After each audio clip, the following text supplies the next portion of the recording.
time to reflect. But it does take practice. Sitting in the presence of God can be a very uncomfortable thing.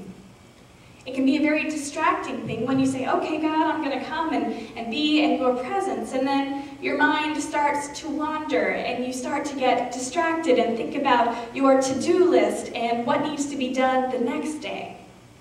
And so this time of setting aside, of listening to God, takes a lot of practice. One of my seminary professors, Roger Nishioka, tells of a time that he took a group to the Taizé community in France. And if you haven't heard of Taizé, it's a community of monks who practice wonderful spirituality, meditative time, a lot of time of silence. And in their worship service each morning and each evening, they had a 20-minute period of silence. And this group would go, and the students in the group would come to this time of silence, and they would say, oh my gosh, 20 minutes? We have to sit still, not talk, not make any noise, not shift around for 20 minutes? And at the beginning of the week, 20 minutes felt like an hour. It felt like the longest period of time that they could comprehend. But as the week went on, it felt shorter and shorter and shorter until they were at the end of the week and they had their 20 minutes of silence, and they turned to Roger and said, was that really 20 minutes? That didn't feel long enough. I think we need some more time of silence. Silence is something that we have to practice.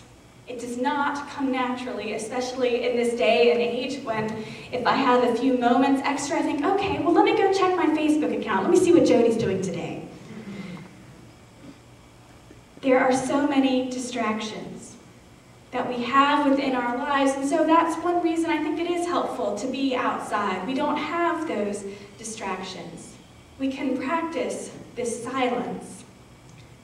I was amazed working recently with some of my youth. We had a planning session, and a lot of times they are just the youth and say, why don't we have a ping pong tournament, and why don't we have a fondue night, which we will be having. Who knew? But they also said things like, we want to go to Umstead Park and have a hike. And when we get to the end of our hike or place in our hike, we want to have a devotional service.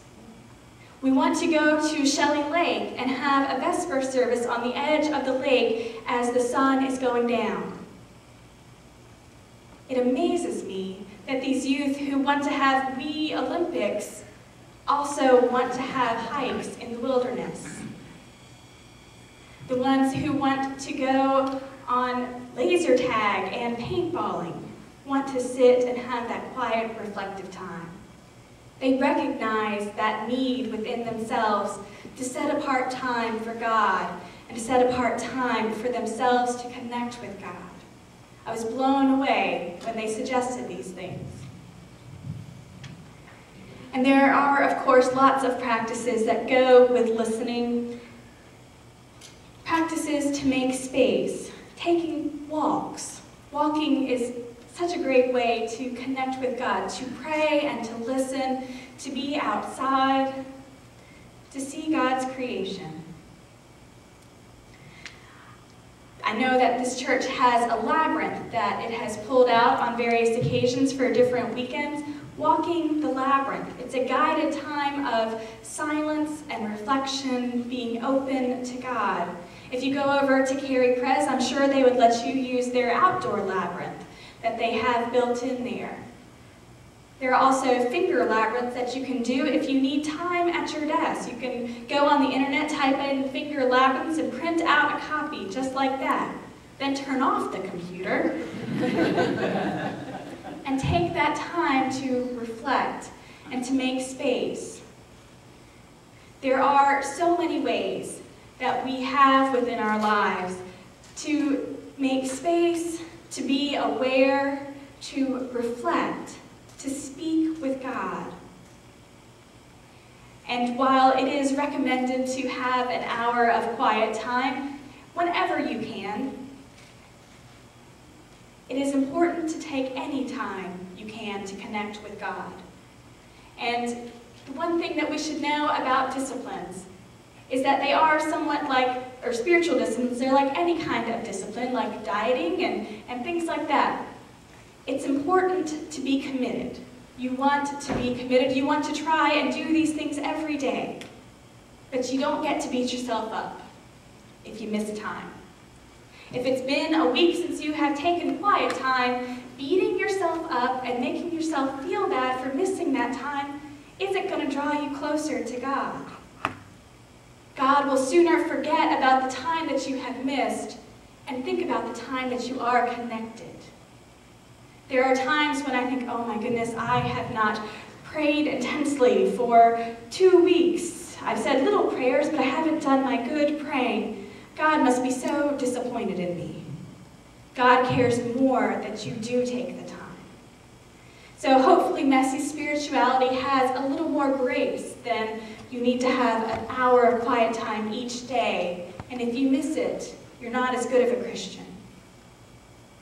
There is a lot of grace in spirituality. God yearns for us to connect with Him. And that connection has already happened. God is already moving and living in our lives. Take the time to recognize it, to be aware, to tune in. And remember that if you miss a day, if you miss a week, if you miss a month, that's not important. What's more important is finding the time, finding that connection. That's what matters. And I have this wonderful book. I love this book. It's called Love Poems from God. It's 12 sacred voices from the East and West. So not everyone in this book is a Christian, but they are love poems from God that different authors have written, and they're just amazing. I encourage, you can find this at Barnes & Noble. So this is a prayer from St. Francis of Assisi. The result of prayer is life. Prayer irrigates the earth and heart.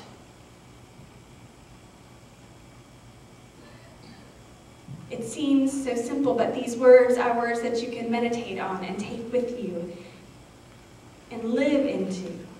That it is prayer, it is that connection with God that irrigates our heart, that gives us life. It is that communion with God that makes us the people of God to be able to live out into the world